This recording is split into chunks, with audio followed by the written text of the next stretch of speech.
So this is a quick Q&A session based on some of the comments that I've seen in some of the older videos, and I'm just going to run through some of these questions, kind of settle some of those answers, and then also going to talk about some of the things that like reflecting back, because I'm really on my last weekend here and I'll be leaving in just a matter of days, and some of my thoughts looking back, what would I do different, or maybe some things that I may have left out.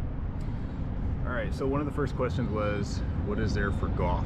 Well, unfortunately here on this base, even though this is an Air Force base, there isn't any golfing facilities on the base. There's no course or anything like that, but Doha is, again, one of the richest cities in the world. So if you go into Doha, there's a driving range somewhere, and there's also like a course. They have, I'm sure it's very, very expensive, or very upper class, but definitely there, and you just got to take a look and be adventurous and get out there into the city. Another question was, what about living off base? So can you live off base? Well, for the average 6-month deployer, the average 365 deployer, no, you cannot live off base. That's always conditional, right? I mean, I'm sure there's certain people, certain exceptions, etc., but no, most people live in the dorms. They either live in the double stacks behind me, or they live in the traditional VPC style dorms that are that I showed in another video. But there are some permanent party members that are assigned here as though it was like a full 2-year, 3-year assignment. Some bring their families even. Those people do live off base, and but those are always circumstantial, and it's one of those things like if you know, you know. If you have to ask, then you probably aren't going to be that person. And that kind of leads into another question. Was a contractor was asking, do contractors live in the same situation? Do they live in the dorms? Well, I mean, that's really kind of dependent as well. So walking through my personal dorm, I know that there are contractors at GSs that live in the building. I don't know why. You know, it's mission dependent, right? Or it's based on their position or their company's contract. But I also know a great many of the contractors that have been here, that I've been working with, that have been here for years in most cases. A lot of those guys, gals, live off base. So my understanding is that like the specific companies rent and allocate space to those, you know, those individual employees or the employees that are nested under their contract, and so they kind of have like their own little community off base. Not always in Doha, but you know, not on base. So that your mileage may vary on that piece.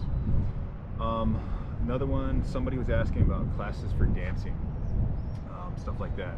Yeah, there's absolutely classes for dancing. I know the Latin Hispanic heritage oriented group, they do a salsa night. I think they even had like a merengue night, you know, just like the Latin style dancing. But you know, that just depends on who's here, because it's very like grassroots, all of these extra additional classes. You know, it's who wants to volunteer, who wants to build this out. If you have an interest in that and there's nothing available, then you know it's probably in your best interest to kind of get that set up yourself and find some people with a common with that theme or that interest. And then also following that one, there was somebody asking about boxing classes, kickboxing, punching bags, whether or not those classes are available at the gym. So I don't know about boxing or kickboxing. I would probably say it's going to be just like the dancing, where if you're interested in that, then there probably is some sort of avenue to get that set up.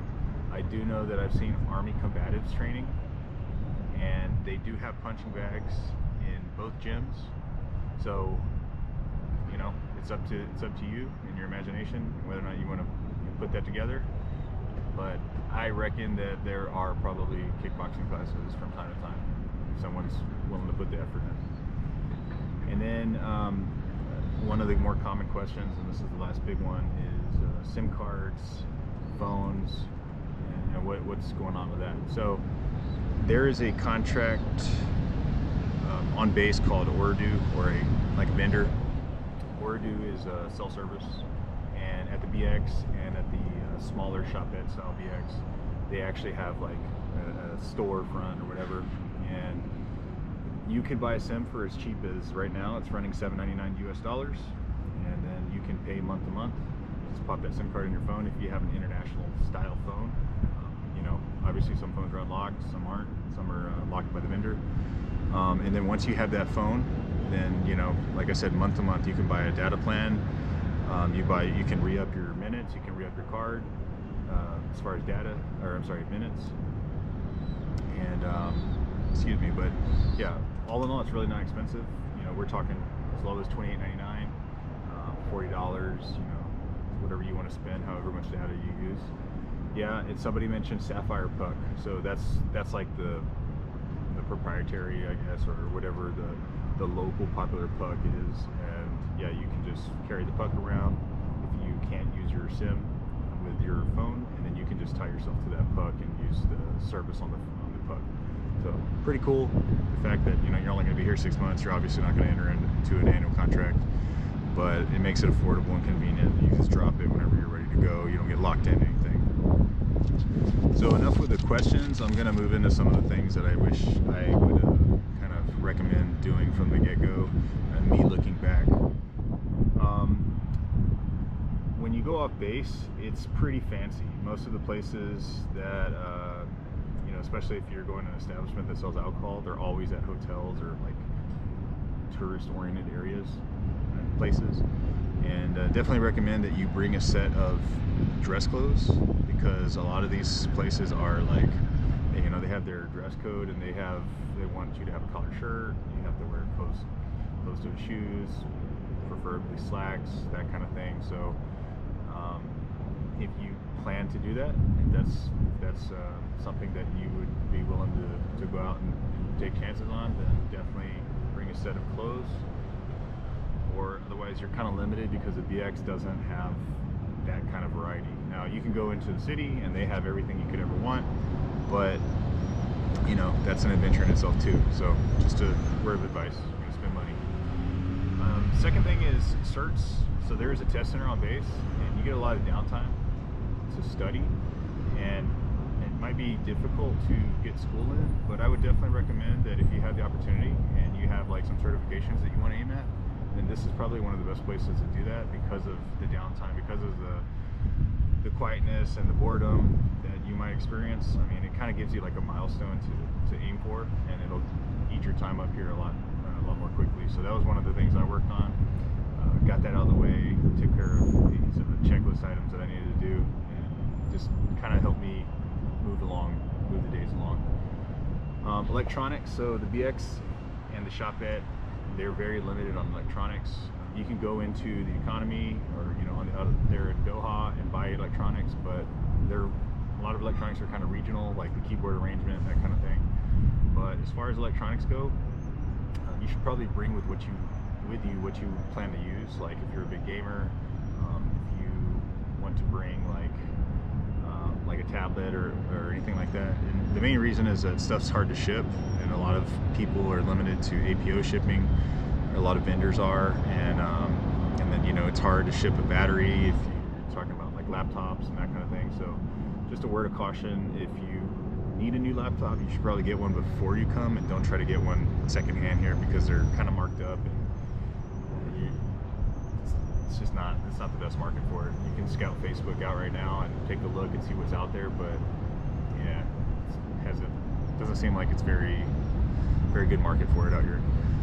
PT gear isn't really a necessity. You don't PT here. I think I've never seen anybody actually doing any actual PT formations outside of like some of the joint members, maybe like an Army unit doing something like that. But as far as Air Force, if you're coming out here, you might wear PT gear when it gets so hot that the unit allows you to do so, if you're working like outside or in a warehouse or something. But for the most part, formation PTs don't seem to be a thing. I would contact your sponsor, but I can just speak on my own personal experience and what I've witnessed. I've never seen anybody PT outside in any kind of group formations. So if you want to bring PT gear, definitely a good idea, but you don't have to load it down. You're not going to be doing PT like on a weekly basis. And then on additional clothing, so today is January 8th, and I think it hit up to like 81 degrees today. As you can tell around me, it's pretty well, the sun's going down, but it's pretty warm overall. It's a little cool. It never gets chillier than sweater weather, and with that in mind, you know, that's all I brought. I brought like 2 hoodies, and I think I brought a windbreaker, and that's about all you'll ever need. So don't overemphasize the cold weather gear. If they issue cold weather gear, you might want to bring it, but it's not really necessary. And yeah, you just want to pack light. And I just don't really see the need for it, because it's actually, these winters here are very nice, as opposed to the summers, which are really intense. And then bikes. So bikes, if you plan to get a bike, get one early. They can cut down on your commute time. I have another video where I talk about how that makes a big difference. But yeah, they're kind of hard to come by, and they hold their value reasonably well. Once you get one, you know, it's worth the investment. But you know, by the time I realized I wish I had a bike, I was already like halfway through my tour, and I wouldn't recommend getting it at that point. So if you want a bike, you feel the need to have a bike, if you don't mind having a bike, probably get one as soon as you get here, and you'll get the most out of it. And it's easy to sell and kind of turn around on your investment. And lastly, yeah, I'm aware that there are other dorms. They just don't vary too much. I mean, you got the double stacks behind me, and as I mentioned, that's E5 and below. But also, they're building new dorms, and those new dorms, you know, I don't know what's going to happen with that. I don't know if they've kind of learned some of their lessons from the normal traditional style BPC dorms that are really tight on space, as you've seen in my other video. There are some other dorms that I got to experience when I had COVID and I got put in quarantine, which are much nicer. But you know, for the most part, the dorms are different, but they're still dorms. This is still an environment, and it's a built-up deployed environment. So you're not going to get something that's too lavish, but you know, it's not going to stray too far from the average either at the same time. But yeah, so dorms are changing, and you can hear the construction vehicles behind me. It's because they're building new dorms. So if you're coming around in the next couple cycles, you'll probably have a different experience than myself. So good luck on that. And outside of that, that pretty much wraps it up. You know, Udeid has been a great experience, and I hope you have a great experience as well. And try to make the best of it. I can say that, you know, between the NEO and the mission that I worked, and some of the great people I met out here, and being a little closer to the spear tip, you know, for whatever it is, considering where you came from previously, it's been a good experience overall for me. Definitely won't forget it. And I wish you the best. As always, God bless. Thank you.